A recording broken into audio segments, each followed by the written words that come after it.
வணக்கம். விண்வெளி செய்திக்காக உங்கள் சரஸ்வதி சுப்பிரமணியம். நாட்டில் மிகவும் மோசமான கட்டிடங்களை கொண்டுள்ள தமிழ் பள்ளிகள் அடையாளம் காணப்பட்டுள்ளது. அவற்றுக்கு மாற்று கட்டடங்கள் மற்றும் புதிய கட்டிடங்களை நிர்மாணிக்கும் திட்டத்திற்கு ஒவ்வொரு ஆண்டும் மத்திய அரசாங்கத்திடம் நிதி கேட்டு கோரிக்கை முன்வைக்கப்படுகிறது.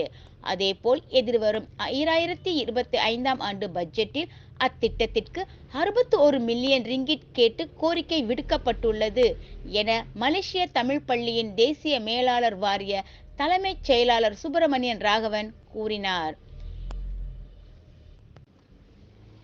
2024ஆம் ஆண்டு பட்ஜெட்டில் 6 தமிழ் பள்ளிகளுக்கு 30 மில்லியன் ரிங்கிட் நிதியை பிரதமர் டத்தோ ஸ்ரீ அன்வார் கல்வி அமைச்சரிடம் வழங்கினார். ஆனால் அந்த நிதி தற்போது நிறுத்தி வைக்கப்பட்டிருப்பதற்கான காரணம் தெரியவில்லை என கூறினார். இதனிடையே நெகிரி செம்பிலான் மாநில தமிழ் பள்ளிகளின் மேம்பாட்டுக்கு தமிழ் பள்ளி அற வாரியம் ஒன்று தொடங்கப்படும் என மாநில அரசு ஆட்சிக்குழு உறுப்பினர் ஜே அருள்குமார் அறிவிப்பிற்கு மாநிலம் தமிழ் பள்ளி மேலாளர் வாரிய வரவேற்பதாக அதன் தலைவர் காளிதாசன் முத்துசாமி தனது உரையில் குறிப்பிட்டார். இங்கு லோரோங் ஜாவா தமிழ் பள்ளியில் நேற்று மாலை நடைபெற்ற நெகிரி செம்பிலான் மாநில தமிழ் பள்ளி மேலாளர் வாரிய பேலாளர் மாநாட்டில் மூத்த மேலாளர் வாரிய தலைவர் கன்னியப்பன் சிறப்பிக்கப்பட்டார். அவருடன் மேலும் பலர் முக்கிய பிரமுகர்கள் சிறப்பிக்கப்பட்டனர். நீங்க கேள்வி இருந்தா கேட்கலாம். அப்படி காலியா இருந்தாக்கா அவங்களுக்கும் திட்டம் தான் அர்த்தம். நம்மளுக்கும் திட்டாங்க அந்த பள்ளிகளுக்கு. சில பேர் இங்க வந்திருக்கலாம். சுபாலிங் நம்மளுக்கு மாணவர் குறவா இருக்குன்னு தெரியும்.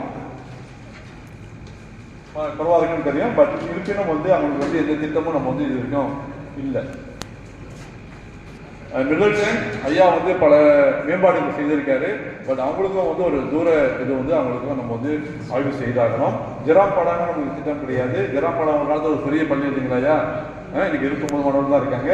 கல்பினும் 33 மாணவர்களோட இருக்காங்க. பர்த்தாங்க புதிய கட்டடத்துக்கு போயிருக்காங்க. அவங்களுக்கு சில தேவைகள் இருக்கின்றன. சில சில சில சிலவற்றை சரி செய்ய வேண்டிய ஒரு சூழ்நிலை இருக்காங்க. பிரபோல்லாம் அவங்களுக்கு பழையதாக இருக்கு. அதையும் அவங்க சரி செய்யணும். பிறகு நாளடைவில் ஒரு பாடல் பள்ளி அமைக்கக்கூடிய வாய்ப்பு அங்கே நம்ம பார்க்கலாம். பர்த்தாங்க பிறகு லடாங் மகா முதல்ல நிலத்தை காட்டணும் இல்லைங்களா, பஹாவ் டீச்சர் போயிட்டாங்க. சரிங்க, பஹாவ் இந்த மாதிரி தவறுகள் நம்ம மீண்டும் மீண்டும் மீண்டும் நடந்துக்கிட்டே இருக்கு. அந்த கடிதம் பார்த்தீங்களே, அந்த கடிதம் பேருக்கு வந்துருச்சு. ஆனால் நம்மளுக்கு வார்த்தா வரல. புஜபாக்கான என்ன சொல்றாங்கன்னாக்கா, நீங்க ஒரு என்ஜிஓ மூலியமா அப்ளை பண்ண சொல்றாங்க. சரிங்க, வாரியத்துக்கு இல்லாத உரிமை எப்படிங்க என்ஜிஓக்கு வந்தது நீங்க எனக்கும் தெரியல. மற்ற மாநிலங்கள்ல இந்த மாதிரி பிரச்சனைகள் எழல. நம்மளுக்கு பல உதாரணங்கள் இருக்கு. ஜோஹர்லயும் இந்த மாதிரி பிரச்சனைகள் வரல. வார்த்தால எழுதப்பட்டுருச்சுனாக்கா இந்த பள்ளிக்குனாக்கா அவங்க நேரடியாக அதை மேம்பாடு செய்யலாம். சுங்கப்பிள்ளைக்கும் அப்படி செய்யப்பட்டது. அதோட தகவலை நம்ம கொடுத்துருக்கோம் ஆசிரியர்கிட்ட. பட் பஹாவை பொறுத்த வரைக்கும் ஏன் அந்த டிஓ இந்த மாதிரி ஒரு முடிவுக்கு வந்தாருன்னு நம்மளுக்கு தெரியல. பட் இருப்பினும் எக்ஸ்கோ அந்த பொறுமுகம் பொருத்துவான் தொலை பண்ணேன். அப்போ அது சரி செய்ய வேண்டிய ஒரு சூழ்நிலையில பஹாவ் இருக்கிறாங்க. ஒரு பெரிய ஒரு ஒரு ஏற்கனவே இன்னும் ஒரு 2-3 மாதம் பிடிக்கலாம் அது சரிப்படுத்துறதுக்கு. பிறகு ஜோசேக்கு நம்மளுக்கு தொடர்பு இல்லை. பிறகு குழப்பிலா திருப்பி டெண்டர் குழப்பப்படும்னு சொல்லியிருக்காங்க. 12 மில்லியன், அன்னைக்கு 7 மில்லியன் சொன்னாங்க, இப்போ 12 மில்லியன் சொல்றாங்க. பட் இருப்பினும் நம்ம நானும் தலைவரும் அந்த ஓல்ட் பாய்ஸ் எங்களை பார்த்து 1 வருஷம் ஆச்சு. மார்ச் 20ஆம் தேதி பார்த்தாங்க.